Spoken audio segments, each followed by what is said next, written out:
Hello, আসসালামু আলাইকুম। Welcome back to my channel Tanuj kitchen. আশা করি ভালো আছেন সবাই। আমি আল্লাহর রহমতে বেশ ভালো আছি। আজকে আবার একটি নতুন ভিডিও দেখার জন্য সবাইকে আমন্ত্রণ জানাচ্ছি। আশা করছি রেসিপিটি ভালো লাগবে, আর রেসিপিটি যদি ভালো লেগে যায় অবশ্যই আমার চ্যানেলটা ফলো দিয়ে ভিডিওটা কন্টিনিউ করবেন। আর যারা ইউটিউব থেকে দেখবেন তারা অবশ্যই আমার চ্যানেলটাকে সাবস্ক্রাইব করে আমার পাশে থাকবেন। আজকে আমি আপনাদেরকে একটা চিকেন রেসিপি করে দেখাবো, আর সেটা হচ্ছে ব্রয়লার চিকেন।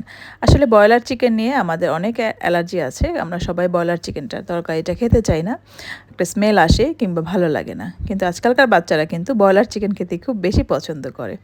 তো এই জন্য আমি একটু বেশি স্বাদে কীভাবে ব্রয়লার চিকেনটা রান্না করা যায় সেটা দেখাবো। আর সেটার জন্য আমি প্রথমে ব্রয়লার চিকেনটা ভেজে নিয়েছি, আর একটা মশলা রেডি করে নিয়েছি। পেঁয়াজ, রসুন, আদা, হলুদের গুঁড়া, মরিচের গুঁড়া এবং ভাজা মশলা, সেটা সব রকমের মশলা। এটা আমার একটা সিক্রেট মশলা, এটা আপনাদের সাথে শেয়ার করব।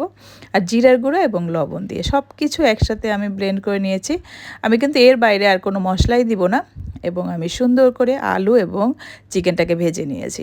এটা যদি ভেজে নেওয়া হয় তাহলে কিন্তু রান্নাটা অনেক স্বাদ বেড়ে যায় এবং খেতেও অনেক বেশি ভালো লাগে, দেখতেও অনেক লোভনীয় হয়। আর এই মশলাটাকে আমি কিন্তু সুন্দর করে কষিয়ে নিচ্ছি। আসলে মশলাটা একদম বাটা মশলা, এটা ফ্লেভার দিবে। যেহেতু এখানে আমি হলুদের গুঁড়া, মরিচের গুঁড়া, সব ধরনের গুঁড়া মশলাও ব্যবহার করেছি। আর আমি কিন্তু খুব সুন্দর করে কষিয়ে নেব। এই তরকারিটা যদি মাটির চুলায় রান্না করা যেত, এটার স্বাদ কিন্তু বহুগুণে বেড়ে যেত। এই ধরনের খাবারগুলো মাটির চুলায় রান্না করতে বেশি ভালো লাগে। আর তারপরে কিন্তু আমি ভাজা মুরগি এবং আলু সব কিছু দিয়ে দিচ্ছি। একসাথে অনেকক্ষণ কষিয়ে নেব। আসলে রান্নাটা ম্যাক্সিমাম কষিয়ে করব। অল্প একটু পানি দিয়ে দিয়েছি বাটিটা ধুয়ে।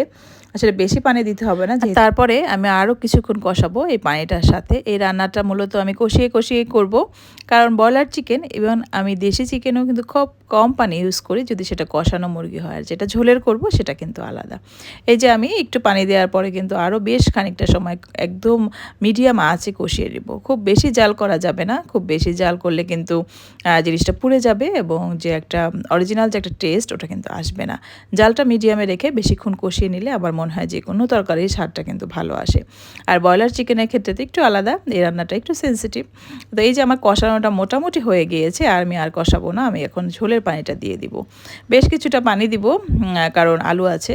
আমি এই জন্য পানি দেওয়ার পরে আমি এখন এটাকে ফুটতে দিব। একদম সিদ্ধ হয়ে গেলে আমি যেরকম গ্রেভিটা চাচ্ছি, আমি এই চিকেনটা একদম শুকনো শুকনো করে নামাবো। কারণ ব্রয়লার চিকেনের ঝোল খেতে আমার তেমন বেশি ভালো লাগে না, আমার ফ্যামিলির কেউই পছন্দ করে না। এই যে ঝোলটা একদম টেনে গিয়েছে, আলু এবং চিকেন টোটালি সিদ্ধ হয়ে গিয়েছে। এখন কিন্তু আমি এভাবে নামিয়ে নিব। আমার নামানোর জন্য চিকেনটা প্রস্তুত। আর লাস্টে আমি যেটা করব, তেলের মধ্যে দারুচিনি, এলাচি, স্টার অ্যানিস, গোলমরিচ এবং একটা শুকনো মশলা, শুকনো মরিচ, এটা দিয়ে একটা বাগারের মতো দিব। এটা দেওয়ার পরে চিকেন থেকে যে একটা অ্যারোমা বের হবে, বিশ্বাস করেন এটা কিন্তু আপনারা না খেলে বুঝতে পারবেন না। এটা